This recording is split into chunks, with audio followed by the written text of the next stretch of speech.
Oh yeah, you're right. You're right. Yeah. Yeah, and we're back. It's episode 12. Love at the game. Name your favorite number The- 12. Name your favorite player that had the number 12. Ooh. Oh yes, easy. Henri. I Oh was gonna yeah, say but that that's as when well. he first came though, man. Yeah. No, second running. Your second run is wearing number Oh yeah, 12. sorry. Second one Yeah, when he scored the win against Leeds. yeah, Yeah. and Sunderland. Oh, was it Sunderland? Yeah, Sunderland. Yeah. Yeah. Something I remember that one. When I think of number 12, United, I think straight away Smalling. Oh Damn. yeah, true. I didn't even think about Smalling. Did Giroud wear number 12? Yeah, that's why I didn't mention him. But yeah, it's Henri. Hey, that's But funny. yeah. Welcome today, lads. We've got Tim on the mic, and we've got the main man Bengs and myself, Manny. Gonna kick it off with just a couple reviews of obviously United as well as the Arsenal Chelsea game. Yeah. But I'm gonna give the floor to you to start off, Bengs, because it's another win for Ruud. His final game at Old Trafford, left on a high. He's someone that's a serial winner. Yeah. And while he's been manager for the brief stint, all he's done is really win. Apart from obviously the odd draw at Chelsea. Yeah, but 3 wins and a draw. Yeah. I mean, if he stayed for the whole month of November, he would have won Manager of the Month. I'm sure he would have. probably. He would have got. Because Pep is stinking at the moment. Pep's sinking. Yeah. Arteta's still trying to get through the mud. Mm. Arne Slot probably would have won, actually. It would be props. But no, man, I didn't get to watch the full game. I watched the highlights again. I watched it last night. I watched it again this morning. Ahmad is just beautiful. He's a beautiful, beautiful football player. Bernardo, I'm saying Bernardo. Bruno, yeah. Bruno Fernandes. Like, I remember when Ten Hag got sacked, he was like, "Oh, maybe I didn't score enough. Maybe I wasn't doing." Bro, you're doing all the things now. So I don't know. Nothing really changed. You just didn't like the guy. So, I don't know, man. I don't know, man. Like, I like the team, but again, let's be honest, we haven't changed that much. But I really do like seeing, at least yesterday, seeing Ugarte and Casemiro play together and be much tighter together. And there wasn't those many gaps between the lines. I liked just the compactness and the organisation. It just seemed a bit better. So again, it's Leicester, but it looks like we're on the way, and it's a good stepping stone for Amorim to come in and sort everything else out. What do you think? Yeah, I think it is Leicester, and the run-in that Ruud has had has been favourable for him. But I think it just shows small tweaks that Ruud has done has made drastic improvements to our style of play, the way we control games, consistently now able to attack teams as well. And there's varied attacks we have as well. I felt it was very one-dimensional under Ten Hag. And I don't know, it makes me think that what the hell was Ten Hag doing? Because he's been there for years as well. He's been there for a while now. He's been there for a while. It's not rocket science, man. Some people are trying to say that, like, I didn't see this much, and you could always read into things. But some people are trying to say that Ruud was saying this on the touchline. Yeah. There were like moments when they were having like passionate conversations. So I don't know. It could be that. I don't know. And even though the running was favourable for Ruud, under Ten Hag, them games would have been difficult games for us. We wouldn't have dominated the way we dominated recently. Do you know what I mean? So I think that's testament to him as well. And there's definitely that new manager bounce. 2 key points I want to make. Rashford, this is probably the 5th game. He's now been substituted around the 60-minute mark. Yeah. There's something there, man. There's something there. There's something there. I don't know how some games he hasn't really like done the business, and maybe it's right for him to come off, but I would still say at least give him 65, 70. But at the same time, it's about who's coming on. You know, you're gonna have to, like, obviously there were games where he wasn't putting, or Ten Hag wasn't bringing Diallo on, so that didn't really matter to me. But when you've got Garnacho on the bench and he is a big threat, and you don't want to kind of ice him out, especially as he's young and the fans are against him, so keeping him on the bench for too long isn't really going to do the best for his confidence. But it's just that it's the fact that it's always Rashford just almost speaks to the fact that he's the worst out of the 3 wingers. Wait, for his forward wingers, we keep on forgetting Anthony as well. Yeah, but come on, no, Anthony's still there. He's not in my. He's not. Yeah, he's nowhere there, bro. I don't care about him. But yeah, I don't know, man. It's a weird one. I wonder whether. I think there could be an injury or something fitness Yeah, related yeah, I that think he so. seems to be protected. Because regardless of how he's playing, there's been games when he has been one of our best attackers, and he's still come off at that 60-minute mark. But nothing's come out of the club. He hasn't said anything. Midweek, we saw clips of him doing individual training as well, while the rest of the team, and we saw that Yoro's back, Luke Shaw's back. So I think it may be a recurrence of his shoulder or back injury that he had a couple of seasons ago. Maybe he's leaving, and they're trying to maintain his fitness. I doubt it, but maybe.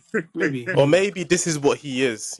Just inconsistent. Just can't pull off what he was doing before that purple patch. Maybe this is who he is. Yeah. I mean, potentially, and that's okay. And that's okay.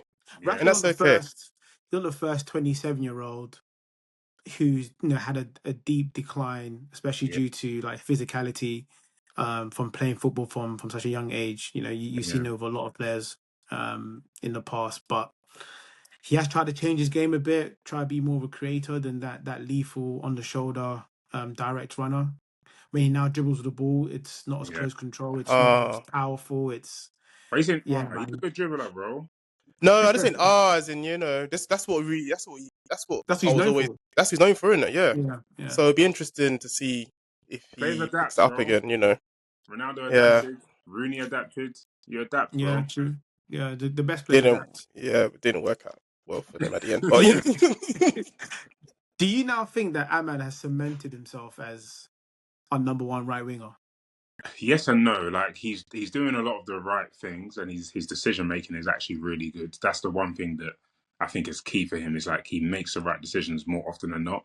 I think there's areas for him to improve for sure, but I just love him to get that consistent run, and see him against some of the best fullbacks as well. See how he fares against those guys as well. But I think at the moment, it's all about form in it. Garnacho had he spell at the beginning of the season, he kept coming on and scoring. Then we started starting him, and then he kind of went down. So it's like let's just keep him there. Let's see what he can do. We got some tough games coming up. I think Amarin's like first 10 games are a bit crazy. We'll see what Amarin thinks as well, because if he's going to play the more central tens almost, let's see what he thinks. It looks like Ahmad can do that. Alongside Bruno, but we'll see, man. I want him to start. I want to see how good he is. Yeah, man. I love it, bro. I love him. Yeah, and then you mentioned earlier about Ugarte and Casemiro.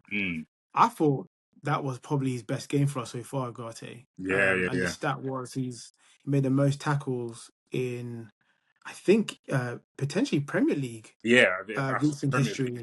League, not just United. When you think about the DMs that have been in the Prem, Kante, Caicedo, Rice, Rodri. I mean, some really good ball-winning midfielders there. Yeah. So for him to do that in his first, few games in the league, I think testament to what he's really about. Was that any team? I thought it was just Man United, as in like he got the most. No, I think it was Premier League. But it might be United. I'll double check that. Oh man, how many was it? I think it was like 8. I think he won like 8. Yeah. 8. Yeah. Which doesn't sound like a lot. Yeah, I know, but I'm guessing this. I guess it is. 8 sounds like a lot, so it might be true. Yeah, but yeah, no, they look good together, man. Ugarte and Casemiro. Casemiro is a different man. Even the way he hugged Rude, like I'd never seen Casemiro smile like that since we won the title. Is he just happy that he's got someone sitting right next to him playing with him, rather than having that oceans of space he has to cover? I mean, he can't cover that anymore. You're spot on, because there's no way he doesn't know the reason why he's running back all the time is because of the way Ten Hag set him up. Yeah, and bro, he's too old to be running that much. So he looks bare happy, bro. He looks like he's leading. He looks happy. He looks rejuvenated. He made some really good tackles as well. So yeah, man. I love it, bro. I love it right now. Just one more question. Oh no. Just one more. The Ugarte stat is for a Man United player in a single game since collection records began. So I don't know how long even that means, collection records. Oh But yeah, so they might not include all the really old like times of the Premier League. the 90s or So early yeah, 2000s. But yeah. yeah. What's your question, Tim? Yeah, just on Ten Hag. I know he's gone now. So after seeing United playing so well, have your ratings for Ten Hag gone down now? Because I believe you kind of had him up, not up there, but as one of your let me managers in the let me let me past, let me you've say had him up something. there. Good Go on, question. go on, Good go on. question, man.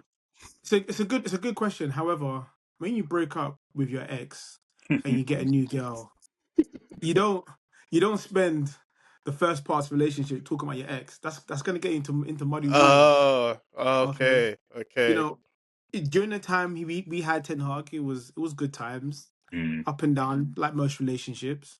But mm. we're gonna leave Ten Hag in the past. We've elevated. Okay. We've elevated. Okay. Okay. Rude is the new hot thing the new Is bounce he back even thing, staying? the Is he little even staying? rebound. No, He he's not doesn't here. stay to be a side. He's not staying to be a side. He's going to stay to be a That's good. side. That's a good question. I think he should It's a go. good question. I think he should go just because I want us to. I want the players to really feel like It's all a of their new change, goodwill is isn't it? gone. Like it's a new Yeah, thing. These are yeah. men that are looking at you fresh for the first time. Mm-hmm. Don't mess this up. Like play like you're on trial. Like Mm, I don't Okay. feel like Rude's there. He's my guy. Me and yeah, him laughed like 2 months ago, so I should be cool to start. Like no, this is a fresh new start. I love Rude, but to be fair to him, he should probably go manage somewhere, um, and smash it, and then maybe come back. At some point. yeah. Who knows? But I, I, Who knows? I You're don't want right. it. Yeah, I don't know, man. You're Go right, on, because what's it? I could definitely see players like Rashford trying to have a word with Rude if he's still around, to be like, yo, Why why is am I Amorim playing? not starting me? Like, Yeah, Why am I playing right back? what am I yeah, playing? sure. What am I playing? So yeah, you're right. A clean slate is probably best Yeah, for everyone. yeah. Um, but yeah, the other game, obviously, that we reviewed was the Chelsea Arsenal game. I Mm, thought it was going to be a bit more entertaining than it mm, was. mm. Obviously, there's been a lot of talk on Saka versus Palmer. I thought both players were quite quiet. Cucurella definitely had Palmer on lock for majority of Yeah, that he did game. have Palmer Saka. on lock. You're right. Sorry, He did have Palmer on lock. Saka. Palmer locked himself, to be fair. We didn't even bother turning Palmer. Like, you do your nonsense, whatever. But when it's it's been a long Saka, day. Man, Cucurella had was three on hours him. sleep, man. I had 3 hours sleep. Yeah, Saka a lot. But then Palmer, I don't know. I feel like maybe. Do you think the occasion got to him? Because, If but he you look at struggles it, against the top teams. he He does. struggles. Yeah, he does struggle. He Yeah. just tends to struggle. So I don't think anyone really realized it until now. Like, Mm, I think I saw it from the start. Against Man City, I think, oh, this is opportunity. This is your former club. Show yourself in it. But he was really quiet. But I don't want to talk about the players that weren't really doing it. I thought it was an even game, if I'm being honest. mm-hmm. I think Arsenal grew into the game a bit. Do you know what? I was struggling to watch the game because I was doing shopping with my wife, and obviously I had my phone on one side. She was getting frustrated, so I had to put the phone away. She was like, "Dude." It was even game. To be fair, I think Arsenal grew into the game a bit. Chelsea, I think Chelsea do keep the ball well, Mm-hmm. but I don't think they do much with it. If I'm being honest, did have good chances. Um, That's a contradiction. He said they don't do much with the ball, but they create No, some good but they had chances.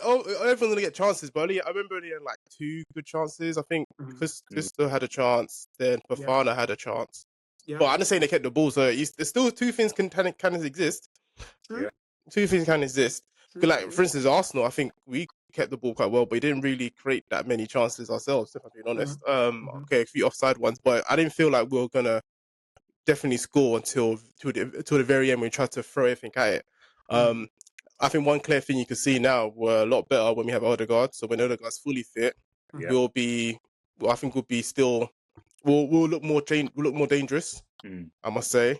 Mm-hmm. But then again, it's still a bit of a worry that this system relies on clearly one man, and there's Odegaard, and it's quite scary to think with all the money that Arteta spent. This is his 5th year now. I'm not really here to defend him. To be fair, I think this should have been the year where we should be like really challenging, really cementing ourselves, but we're struggling to create chances. You've So regressed. Let's be honest, you've regressed. I wouldn't say digress. I think what's happened here is we've had this kind of start last season, so we didn't look. Our football wasn't the same. Whereas we somehow picked it up, we found a solution, we picked things up, and we were on a roll. So I wouldn't say we did. Okay, maybe have digressed a little bit. Maybe have Digress. Whoa. Digress. Degrees. No, it's hard to admit. It's sad to admit, but maybe we have digressed a little bit because we've got more. It's sad, man. It's sad. It's sad at the moment, but we'll still challenge. But it's going to be a struggle, to be fair, because we made too many mistakes already. You've let Liverpool go. You let Liverpool go through one of their most difficult periods. That wasn't difficult. When I saw it, it wasn't that difficult. You don't think for them it's not? You don't think Aston Villa? Well, Aston Villa were kind of sitting because they're tired from Champions League. Yeah, but that's at home. So I believe Liverpool win all their home games. To be fair, only one. They lost. I don't think they had any sticky. They didn't lose any. They haven't lost any of those games. I don't think any of the only sticky one they had was Arsenal. I'm saying they've lost at home this season. I think Nottingham Forest. Nottingham Forest. Yeah, but that was only blip. But I don't expect Liverpool to lose all their lose any of those games. To be fair, when I saw it. So you think you've had the toughest start to the season, Arsenal? I think we've had one of the toughest. I wouldn't say the tough. Yeah, I think we have out of those three. We had the toughest. Out of the top four. Yeah, I think we had the toughest, but it's just momentum now. But we don't know. But the thing, we don't know what other tough games are going to be out there later in the season. So some end up being tough. You go, oh wow, this is actually a tough game. So it's unfortunate, I'll say, for this season that we made so many silly mistakes that's cost us potentially a title. This season. The red cards. So we're going back to the red cards. Yeah, the red cards, the discipline. Yeah, the red cards, and mainly the red cards. To be fair. I do think Martinelli had a pretty good game for you guys. Good finish, man.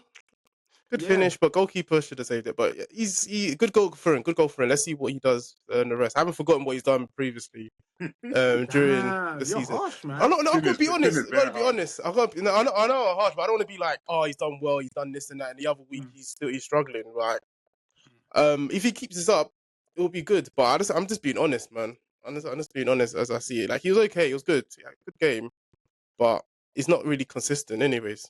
So assistant enough. But let's see what he does. I think some of your players from last season that really propelled you for that title charge have probably not hit those heights just yet. Who do you think at the moment is struggling? I think Trossard. Yeah. I think Rice. And the bar for this guy, he set the bar really high. But Saliba has not looked as assured as he did last season. You think because he made?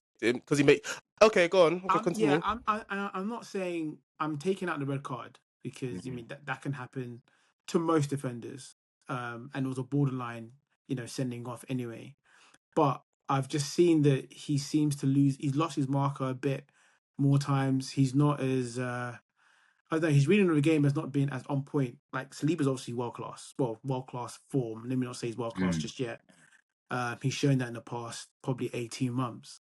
But the goals that you guys are conceding, he seems to lose his marker in the air. I think balls in the box is where he struggles the most. If you go and run at Saliba, probably 9 out of 10 times, he's winning the ball back. And you rarely outpace him from positioning, strength, and his own athleticism. But I just think positionally he hasn't looked as good, and he hasn't snuffed out those fires the way he was doing last season. Yeah, I that's fair to admit. He has dropped off a little bit. It's hard to know, but I feel like I don't like to criticize defenders too much because one mistake they make is gonna lead to a goal. It's very hard to defend, and he's still quite young. I don't know, 23 still. He's still got a lot to learn, I guess. But I'm sure it's just a little funk he's having. He'll get out of it soon. I think he's just doing it at the moment because all the Real Madrid links were there. So I think Arteta me like, yo, like, calm it down. Like, we don't want you to go yet. Just do a couple stinkers here and there, Then they'll go. Then links will go. The links have gone now. The links have gone. So is it clearly working? But I think one person you did touch on is on Trossard. And I think with Trossard, he's always been like this. It's not like, he's suddenly digressing his play. Trossard has always been like this in terms of when he's in the middle, he does waste the ball a lot. Arsenal's 10s are not like proper creative; they're more controllers. And given Trossard that up playing in 10 in the Arsenal system where he has to have the ball a lot. That's not Trossard. Trossard is more of the final action. You want him in the final third, final action. That's Trossard. Most times he will score. That's why I allow him for that little miss. Everyone's blaming him, but I don't want to get onto him too much because he does score a lot of goals in that area. I just get worried when he's in that 10 area or in that area because that's where he mostly struggles most times. But just Trossard form is not something I haven't seen before. But last season he was your clutch player though. Yeah, exactly. Clutch player. Exactly, clutch player. Exactly. You said clutch player. He wasn't the creative kind of person. He was just the ones that in the final areas. He was one always just scoring. So he'll probably still do that. But so last season, that chance he had, he probably would have finished. Yeah, I guess so. But he would, if you give that more like if that chance came to him again, I'm sure he will score it. Another time. Fair. But so that's Trossard basically. That's what I'm trying to say. He even had 2 chances that game. So like he had that. I think he had that second one where he just blazed it over. But yeah, I'm not worried. I'm not that worried. I think our form will pick up. Erdegaard's back. Calafuri will be back. I actually quite like that. Question. Go on. Do you think you guys have to dip into your pocket January transfer market? We should, but we won't. We won't. Where would you strengthen? I think we should get another striker, and I think I said this from before. We do need another striker. Havertz. I've seen enough now to know that Havertz is going to score all the goals I thought he was going to score. Thank you, because we tried to tell you this. No, but the way he was scoring, it was like, I think, maybe this could be it. So I'm gonna allow Arteta. I have faith in Arteta, but I've seen enough now to know he's good. Like he's working hard, but he's not going to be the main number 9 to score all those goals. And it looks like because I was banking on 2 things, like because I thought we're going to be sharing out the goals, but Martinelli doesn't seem to be scoring as often. They're going to be putting 3 people on Saka each game, so it's gonna dry up a bit. But I'm still optimistic because we got Erdegaard back. Because that's the main person we need back. And I'm happy we got Erdegaard back. However, international break, Norway's called him up. They better look after him. I'm telling you, he's gone. He's travelled. He's travelled. He's the reason. This is the reason why he got injured. This is the reason why our season, because of what it is right now. So Norway, I don't know the manager's name. Look after him. He doesn't play 90 minutes. He doesn't need that. He doesn't need to. He already played 90 minutes last week. We're paying his wages, mate. Like, look after him, yeah. On these nonsense. What's it? I don't know what that tournament's even called. Nation League, whatever, man. It's not. That's funny. It's nonsense, man. All right. Well, look, Odegaard's back. He seems to be you guys' saviour. So let's see how you guys do the next 4 or 5 games. I want to ask you a quick question though, as an Arsenal fan. Go on. Are you happy again to finish the season challenging, or are you saying you need a trophy this season? Interesting. But the what trophy? In terms of the trophy, what trophy are we talking about? You can tell me what trophy you want, but be realistic. Okay, I'm gonna be realistic. Yeah. So if we win that the what's it called, Carling Cup? Is it called Carling Cup? Carabao Cup? Yeah. Only thing that trophy is good for is to keep the rival fans quiet. To be fair, because that's when you lot won't say anything. You won't be, you guys won a trophy. Like, okay, but we still haven't won the league that we're trying to target for. Like, how could Arteta, after all those years of all the money he spent, come back with just one Carabao Cup? Like, so even if he wins that, that's good. Maybe good morale. Yeah. Keep the rival fans quiet for a bit. That's all it's going to do, really. The thing is either the Champions League or the Premier League. Like, it's not going to be one of the 2. Quiet. Yeah. It has to, because you lot were celebrating that trophy for time. Wow. Everyone else been celebrating the Carabao Cup, the FA Cup, and you were just celebrating it like you've won the treble. So we weren't competing for the league. So if you win the Carabao Cup and you still don't win the league or get far in the Champions League, but isn't a trophy a trophy? You was just here at the beginning of the season. You was not here at the beginning of the season saying, "Oh, I'll take a trophy any day." Any trip to Wembley. We're not the same. Bro. Okay. We're not challenging for the league. If we're challenging for the league and then all we come back after 3 years of challenging is one Carabao Cup, you failed, and it's not gonna stop me from laughing at you guys. It's not gonna stop Tottenham from laughing at you guys. It's not gonna stop Man City fans from laughing at you guys. It's not gonna stop Liverpool fans from laughing at you guys. You guys would laugh. You guys would laugh, but you remember that your kitchen's burning. Just remember that. Yeah, 100%. Yeah. The kitchen can burn, but we can buy a new house. Bro, you guys Buy a new house. We'll see. We'll see. I'm optimistic. We'll see. We'll see. Not as optimistic, but we'll see. We'll see. All right. So it's got to be Champions League or Premier League. Otherwise, some serious questions for Arteta. Yeah. Yeah, might as well start asking questions now, innit? But yeah. I'm not in a good mood, man. I'm not happy, man. Sorry, man. Well, Yeah. That's it for Premier League football. I think for the next couple of weeks we've got international break now. But yeah, we'll jump back on the weekend, discuss some topics around the world of football, and then we'll be back for that first game on the Amarim. 3-4-3, baby. Coming for you guys. Oh boy, I can't wait. I gotta have my popcorn ready. United in 3-4. United now in a 3-4-3. Oh, I can't wait. It can't get worse. I can't wait. It can't get worse. Oh, okay. I can't wait. I can't wait. We got interest, man. That's a good start. It's a good start. But they spanked. They smoked. Yeah. What time we're doing though? They're scary. All right, lads. Appreciate your time as always. We'll catch up. Sweet. All right, man. Bless. Safe. Bless.